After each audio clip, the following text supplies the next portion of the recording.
Friends, आज हम formation of male gametophyte इसी के बारे में डिस्कस करेंगे।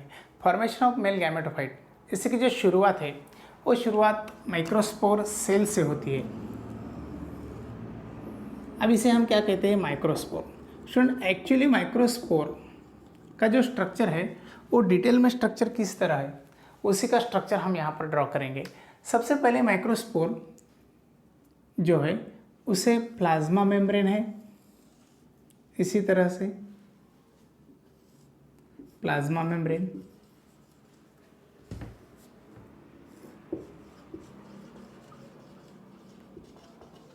ठीक है। प्लाज्मा मेम्ब्रेन के बाद माइक्रोस्पोर के बाजू को सराउंडिंग और एक वॉल हमें दिख रही है, और जो सराउंडिंग वॉल है उसे हम एंटाइन कहेंगे। क्या कहेंगे? एंटाइन।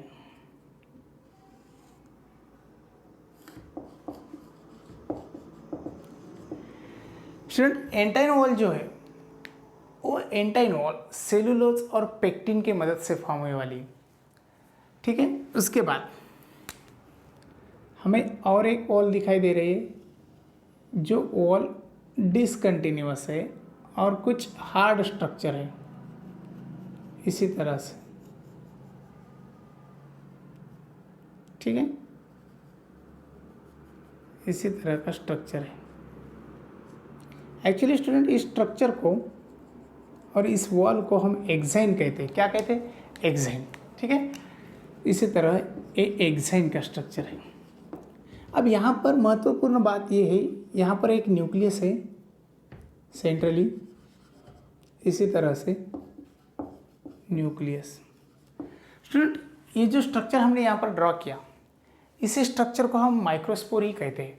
अभी इसी माइक्रोस्पोर के अंदर फर्स्ट डिवीजन होता है जिसे माइटोटिक डिवीजन कहते हैं, और वही माइटोटिक डिवीजन यानी कि जो डिवीजन हो रहा है वो सिर्फ न्यूक्लियस के अंदर हो रहा है, और न्यूक्लियस के अंदर होने की वजह से हम इसे कैरियोकाइनेसिस कहते हैं।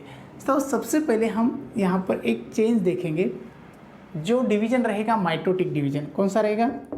माइटोटिक, और only inside to the nucleus. कहाँ पर रहेगा? न्यूक्लियस के अंदर, इसलिए हम इसे कैरियोकाइनेसिस कहेंगे। क्या कहेंगे? कैरियोकाइनेसिस, ठीक है। स्टूडेंट, सिर्फ कैरियोकाइनेसिस प्रोसेस यहाँ पर हो चुकी है।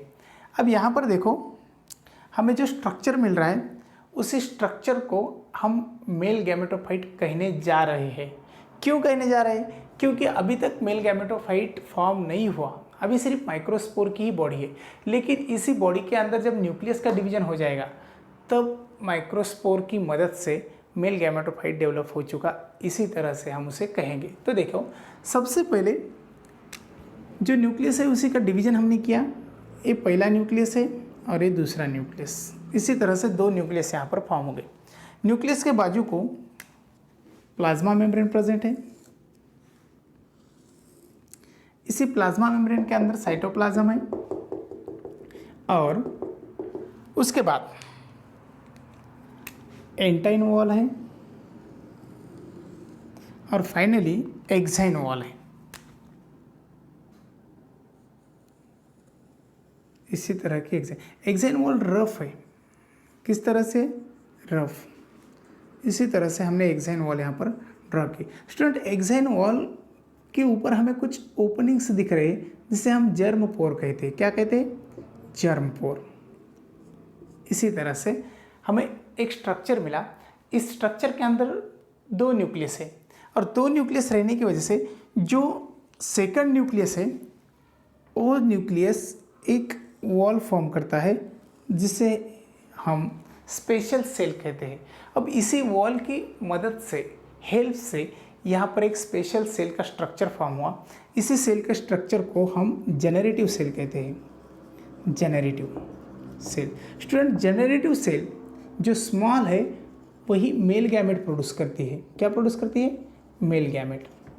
और जो लार्ज सेल है, ये टोटल स्ट्रक्चर, इससे हम वेजिटेटिव सेल कहते हैं। इसी तरह का स्ट्रक्चर हमें मिला। वेजिटेटिव सेल ट्यूब सेल के नाम से भी जानी जाती है, और जो जेनरेटिव सेल है वो generative cell male gamete produce करती है।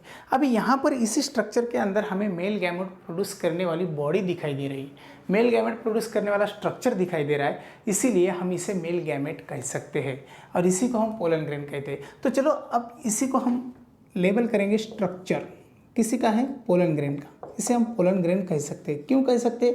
क्योंकि माइक्रोस्पोर की मदद से जो स्ट्रक्चर फॉर्म होगा उसी के अंदर मेल गैमेट प्रोड्यूस करने की कैपेसिटी है, मेल गैमेट सेल प्रेजेंट है और इसीलिए हम उसे मेल गैमेटोफाइट भी कह सकते हैं और पोलन ग्रेन भी कह सकते हैं। यानी कि डेवलपमेंट ऑफ मेल गैमेटोफाइट ये प्रोसेस हमें समझ में आ चुकी।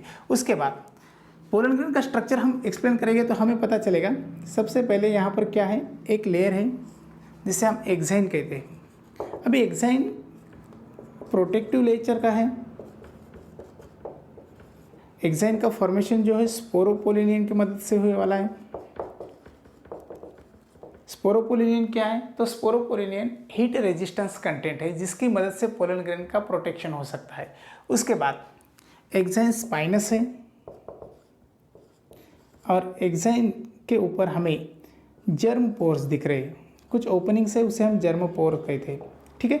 उसके बाद जब हम एंटाइन के बारे में सोचेंगे तो हमें पता चलेगा जो एंटाइन है वो थीन है और सेलुलोज एंड पेक्टिन की मदद से फॉर्म होने वाली है। इसी तरह से उसके बाद में जो इनसाइड स्ट्रक्चर है उसी स्ट्रक्चर के अंदर हमें मेल गैमेट प्रोड्यूस करने वाली जनरेटिव सेल दिखाई दे रही है और वेजिटेटिव सेल भी दिखाई दे रही है। तो इसी तरह से यही जो स्ट्रक्चर है इसी को हम पोलन ग्रेन कहेंगे। स्टूडेंट ये जो स्ट्रक्चर है ये हैप्लॉइड स्ट्रक्चर है। ठीक है। माइक्रोस्पोर भी हैप्लॉइड स्ट्रक्चर था तो इसे कहते हैं मेल गैमेट। हमने क्या किया सबसे पहले हमें पता है माइक्रोस्पोर सेल है। माइक्रोस्पोर सेल की मदद से माइक्रोस्पोर का डिटेल स्ट्रक्चर हमने देखा जिसके अंदर एक्साइन एंटाइन प्रेजेंट है, प्लाज्मा मेम्ब्रेन प्रेजेंट है, साइटोप्लाज्म और न्यूक्लियस प्रेजेंट है। न्यूक्लियस के अंदर हमें कुछ चेंजेस दिखते हैं और वही न्यूक्लियस माइटोटिक डिवीजन बताता है, उसे हम कैरियोकाइनेसिस कहते हैं। और उसी के बाद हमें जो स्ट्रक्चर मिलता है उसी स्ट्रक्चर के अंदर दो डिफरेंट सेल हमें दिखाई देते हैं। जो पहली सेल है वो लार्ज सेल है और जो दूसरी सेल है वो स्मॉल सेल है। स्मॉल सेल यानी कि उसे हम जेनेरेटिव सेल कहते हैं और उसी सेल की मदद से मेल गैमेट फॉर्म होता है। और जो लार्ज सेल है उसे हम वेजिटेटिव सेल कहते हैं और उसे ट्यूब सेल भी कह सकते हैं। अभी इसी सेल को ट्यूब सेल क्यों कहा जाता है? क्योंकि इस न्यूक्लियस की मदद से पोलन ट्यूब फॉर्मेशन को बहुत हेल्प होती है, इसीलिए इसे ट्यूब न्यूक्लियस भी कहा जाता है और यही सेल पोलन ट्यूब फॉर्म करने के लिए मदद करती है, इसलिए इसे हम ट्यूब सेल कहते हैं। अभी यहाँ पर हमें एक ही स्ट्रक्चर के अंदर वेजिटेटिव न्यूक्लियस भी दिख रहा है और जनरेटिव सेल भी दिख रही है, यानी कि मेल गैमेट प्रोड्यूस करने वाली बॉडी भी दिख रही है। तो इसी स्ट्रक्चर को हम पोलन ग्रेन्स कहेंगे और इसी को हम मेल गैमेटोफाइट